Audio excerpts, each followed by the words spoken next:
O programa Iluminuras de hoje é sobre a literatura infantil.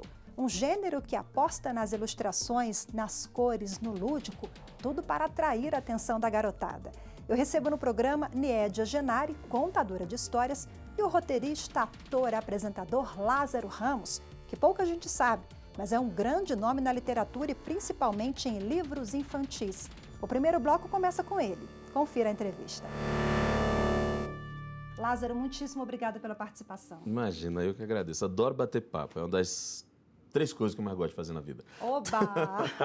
Bom, vamos conversar hoje com Lázaro Ramos, escritor. Exato. Já são 7 obras lançadas, né? 7, pois é. E você tem uma pegada infantil muito forte. O seu livro mais recente, Sinto que Sinto, e a incrível história de Asta e Jacer. Exato. Conta pra gente sobre esse trabalho. Esse livro vem de um convite da turma do Mundo Bita. Não sei se todo mundo conhece, eles são bastante conhecidos, mas é uma turma de Recife que começou a produzir videoclipes musicais para a internet. E eles ganharam uma proporção gigantesca e um dia a gente se conheceu e eles disseram assim, eu queria que vocês escrevessem um livro para um personagem da gente. Falei, tá bom. Fiquei com medo de aceitar porque eu nunca escrevi livro por encomenda. Eu não sabia se eu conseguiria fazer, mas eles fizeram uma coisa que foi uma bênção para uma pessoa que não sabe trabalhar por encomenda, que foi dar liberdade total para inventar o tema que eu trataria.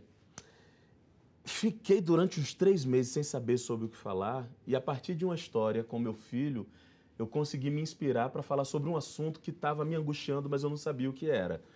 Que é o seguinte, meu filho um dia ele estava com uma dorzinha na barriga, ele falou, estou com uma dor aqui na barriga, uma dor na cabeça. E ele me descrevia muitas sensações físicas.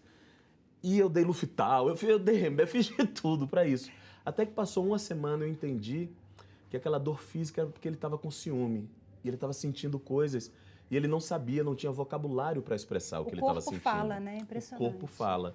E aí eu falei, vou escrever um livro para falar sobre sentimentos para as crianças, para nomear esses sentimentos, para elas entenderem e saberem falar com pai e mãe o que é que está se passando no corpinho e na cabeça delas. Mas é uma história divertida, na verdade, que se passa durante um dia na vida do personagem Dan. Tudo que ele está fazendo, ele vai entrando em contato com as emoções.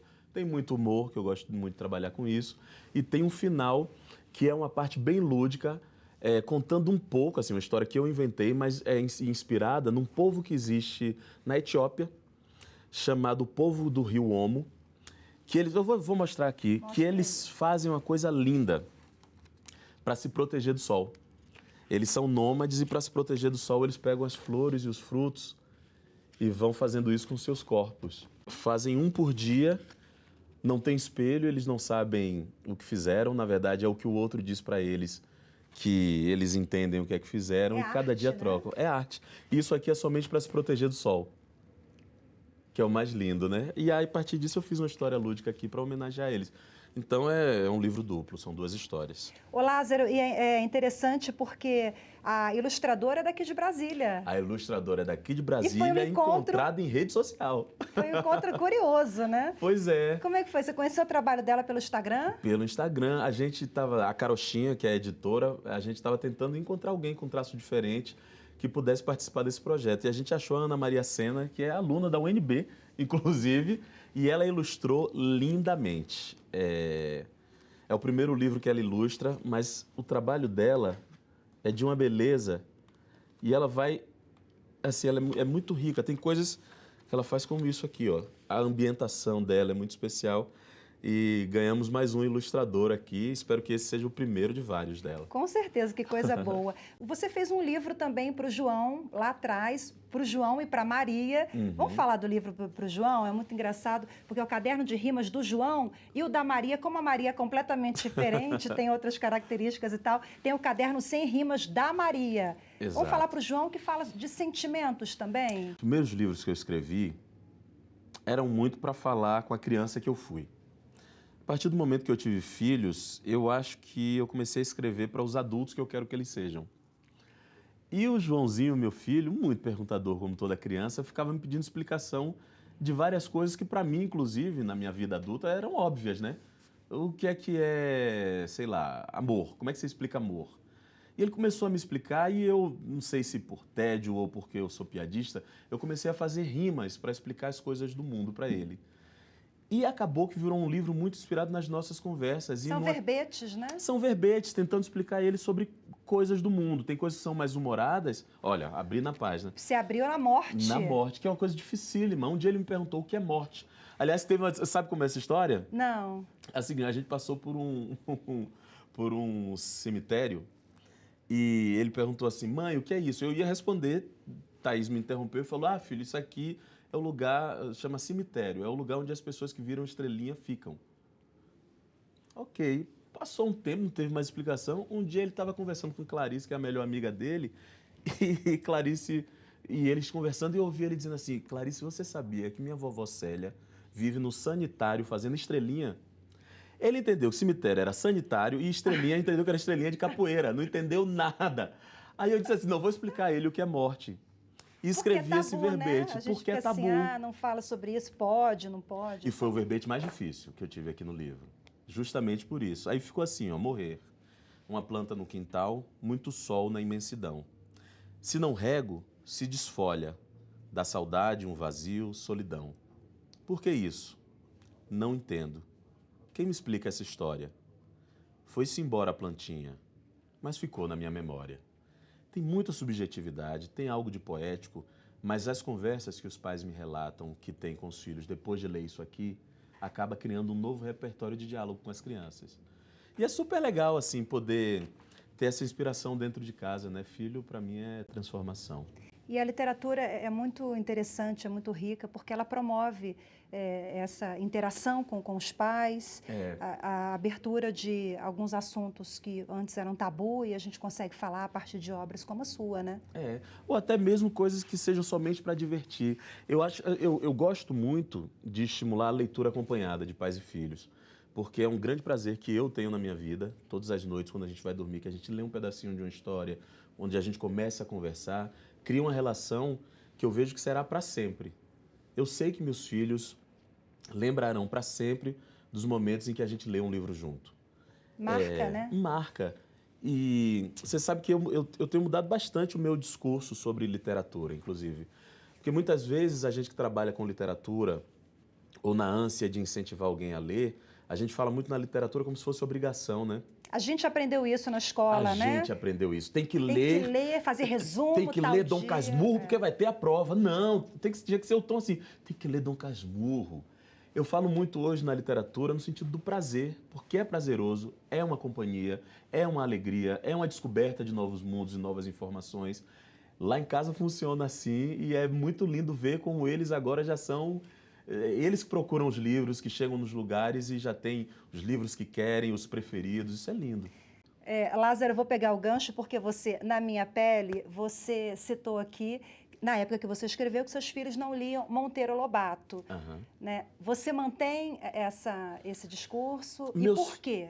Deixa eu dizer, tem um tipo de literatura que eu encontrei que fala sobre diversidade, que fala sobre outras culturas, que fala sobre outros pontos de vista, que dê um repertório muito grande a meus filhos de fortalecimento da autoestima deles. Isso é muito importante.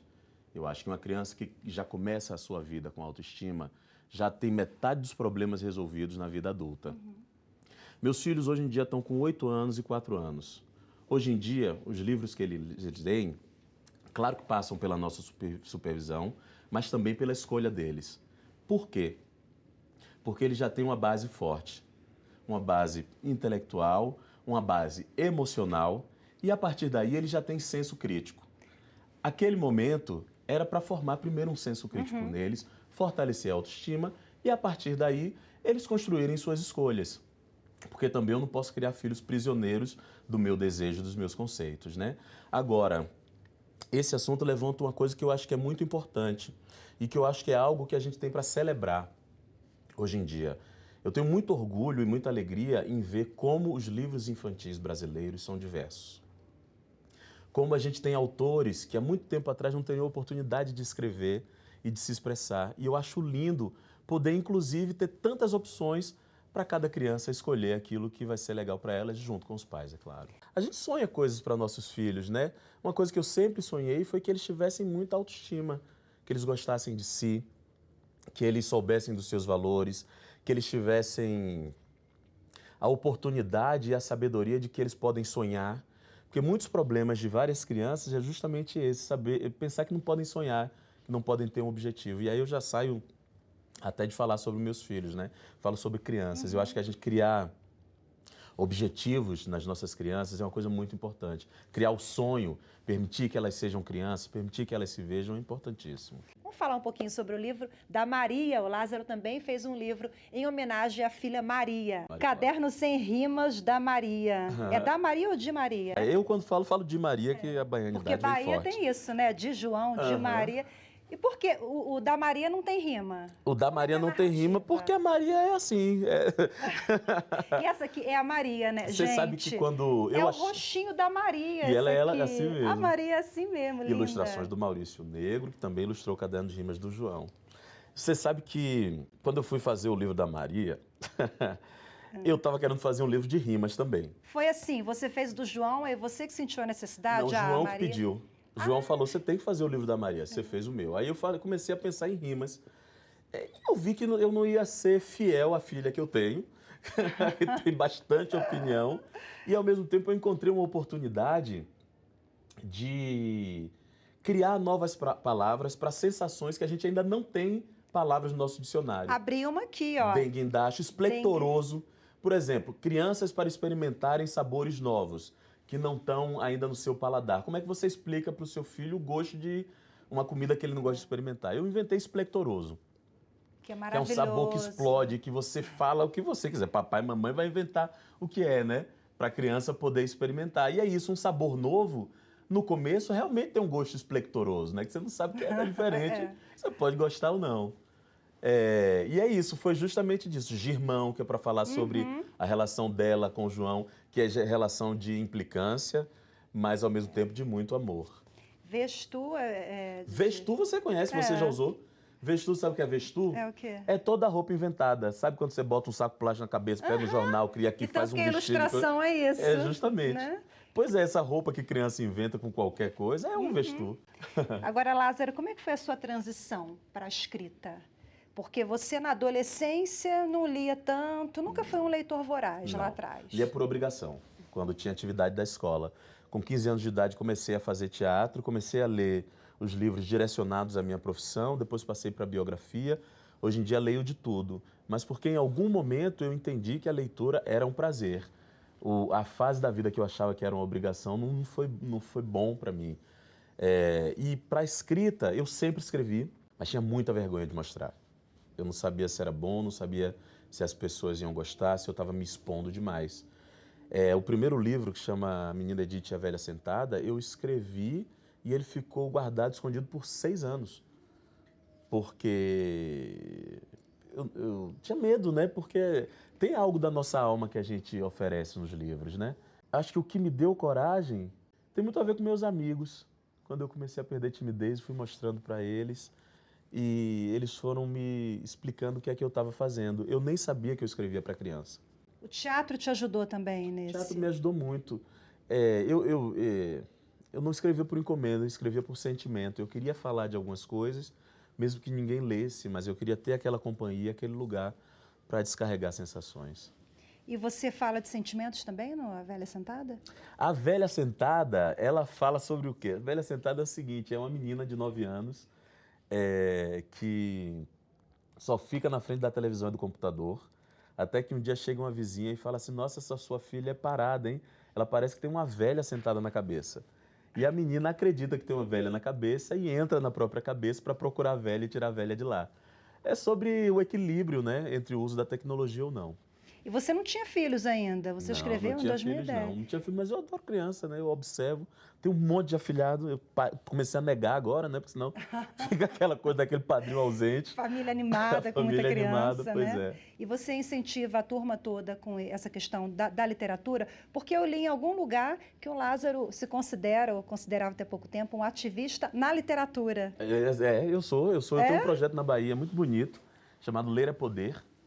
Ótimo. Que é um projeto de... Tem um trocadilho aí, né? Pois porque ler é poder, né? Se estar informado em todos os é poder, sentidos, em todos os né? sentidos. E todo mundo pode, todo mundo tem acesso hoje em Todo dia mundo com a tem tecnologia. acesso. Exato. Com tudo, né? É muito bonito esse projeto. A gente pega locais que já têm espaços físicos, leva livros para lá, faz uma videoteca, faz uma bibliotequinha, centros de leitura, como a gente chama. E a gente também tem um conceito de que já existem várias bibliotecas públicas ao redor do Brasil e que a gente pode fazer campanhas também de incentivo a visitar esses espaços, de adquirirem livros. É sobre isso, na verdade. É um dos lados que mais me dá prazer na vida, falar sobre livros. No próximo bloco tem mais literatura infantil. A minha convidada é a contadora de histórias e educadora Niédia Genari. Até já.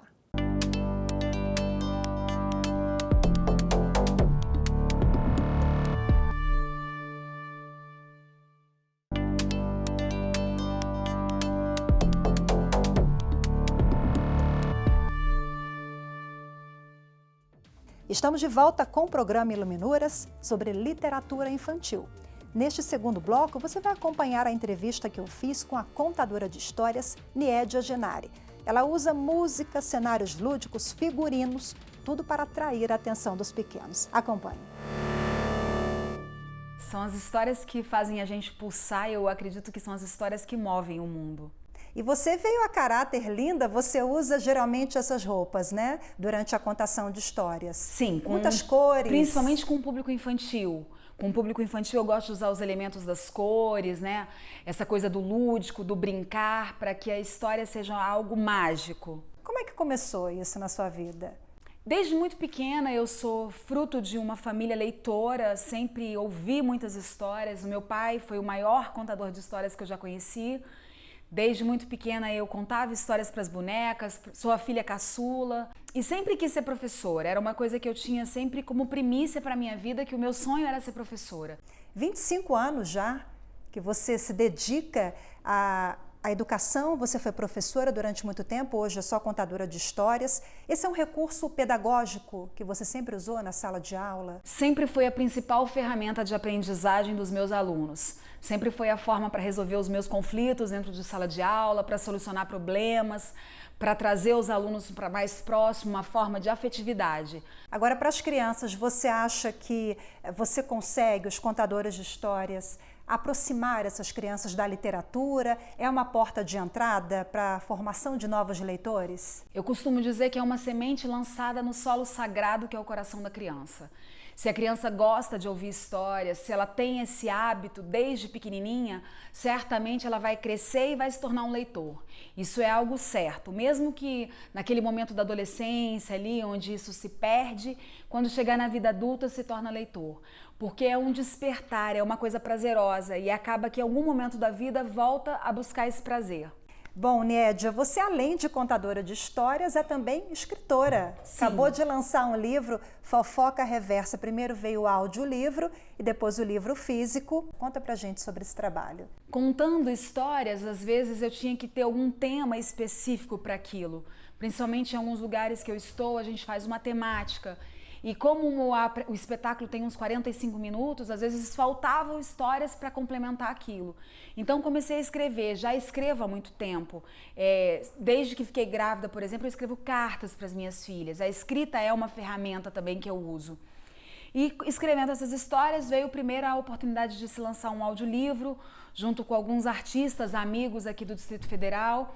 E aí eu fiz histórias para contar e cantar, mas eu tenho mais de 35 textos escritos e algumas editoras sempre me procuravam, mas não era uma vontade que eu tinha. Eu preferia colocar a contadora de histórias em primeiro lugar. Mas depois, com o tempo, com o amadurecimento da profissão, né, essa estabilidade que eu tenho hoje, eu falei, não, agora eu vou investir nessa parte. E aí vem o Fofoca Reversa, uma mensagem que eu sempre acredito, falando de amizades, né, sobre bullying, esses conflitos que as crianças vivem ali dentro de sala de aula o tempo todo. É uma história de um cachorro que se chama Cafofo, que é a sílaba de fofoca ao contrário, que fala bem dos outros bichos e assim ele resolve todos os problemas da floresta da imaginação. E você sempre procura passar essa mensagem positiva, falar sobre valores, essas questões? Eu acredito que a história ela não tem essa obrigação, ela tem que ser uma história às vezes só por prazer, mas eu, Niédia, gosto, porque eu acho que a gente tem vivido um mundo de tantos valores invertidos que se a gente pode despertar isso de uma forma gostosa e prazerosa, é tão melhor. A gente ensina brincando. E como é que é o seu repertório? Na contação de histórias, na sala de aula, hoje você faz eventos, né? Eu falei no Brasil e fora do Brasil também, depois Sim. você vai falar um pouquinho pra gente sobre esse mercado internacional também. Você mistura personagens já conhecidos? O projeto se chama As Minhas e as Outras Histórias. Então eu conto histórias minhas, histórias consagradas da literatura brasileira, né, da literatura mundial. Hoje o Brasil é considerado um dos berços de literatura infantil. Nós temos histórias incríveis, maravilhosas, de escritores sensacionais que são lidos aí no mundo todo. Gosto de trabalhar muitos contos populares, mas eu gosto da história também pelo prazer, de se ouvir uma boa história e pensar, puxa, que história! Eu quero ouvir uma boa história agora. Você trouxe, por coincidência, 2 sapinhos, né? E você me contava que o sapo tem você tem uma ligação muito forte com os sapinhos, por exemplo. Tem a história da cobra. Tem, que eu sei também. O do sapo, e você falando nisso, foi uma das primeiras histórias que eu ouvi, que é a história da festa no céu. Eu posso contar com o maior prazer. Ah, por favor, então, vamos no sapo. Há muito tempo, quando os bichos ainda falavam, existia uma grande festa no céu. E o sapo? O sapo sempre foi muito festeiro e jurava que não ia perder a próxima festa por nada. Acontece que por mais que o sapo tentasse, pulava o mais alto possível, ele não conseguia voar. E assim que os convites da festa foram entregues pelo pombo correio, a Juruti, um pássaro bem malvado que não existe mais na nossa natureza, procurou o sapo e disse: Ah, amigo sapo, vai haver uma festa no céu, mas você não vai. Sabe por quê, benzinho? Só vai participar da festa os bichos que voam. O sapo pediu, implorou, suplicou, se humilhou, mas nada adiantou. A Juruti não queria levar o sapo por nada. Amiga Juruti, me leva, vai, me leva com você. Eu prometo que eu fico bem quietinho, leva, diz que sim, vai. Levo nada, sapo, você é muito gordo e pesado. Assim eu vou chegar no céu toda suada. Foi então que o sapo lembrou que o amigo urubu ia viajar para o céu carregando uma sacola com a sua viola. Não perdeu tempo, ficou bem escondidinho, esperou a hora certa e pulou lá dentro. O urubu começou o seu voo, achando aquela sacola pesada e reclamando bastante. Que sacola pesada, deve ser madeira inchada, nem sei se eu vou chegar a tempo. Mas o urubu voou com muito sacrifício, suou bastante, ficou ainda um pouco mais fedorento, mas chegou na festa. E o sapo quietinho esperou a hora certa, pulou da sacola, comeu, bebeu, dançou, se divertiu. E antes que a festa acabasse, correu para a sacola do urubu de novo. Acontece que vocês se lembram da Juruti? Ela era a cantora da festa. E quando a festa estava terminando, olhou lá embaixo, no brejo onde vivia o sapo e resolveu provocar o amigo que não tinha ido. Atenção, muita atenção. Quero dedicar essa última canção ao meu amigo sapo que não veio. A Juruti, então, pegou o microfone e cantou bem alto. Tá todo mundo aqui, só o sapo não. O bobo do sapo, em vez de ficar quieto, saiu da sacola do urubu e gritou: Ó eu aqui, ó eu aqui, ó eu aqui, aqui. Nessa hora o urubu viu tudo e ficou furioso, entendeu toda a confusão e disse: seu sapo malcriado, eu vou lhe dar uma lição, vou jogar você lá embaixo daquela pedra. O sapo foi rolando e pá! Caiu estatelado no chão. Foi por isso que ele ficou com os olhos esbugalhados e o couro todo rachado. Mas nunca mais foi numa festa sem ser convidado. Sempre que ele quer fazer uma viagem para algum lugar ou ir em algum lugar que ele não pode, ele lê um livro, que ele viaja para onde ele quiser. E o programa de hoje fica por aqui. Eu agradeço a sua companhia e lembro que você pode rever o Iluminuras pela internet. É só acessar youtube.com/TV Justiça Oficial. Tchau, tchau.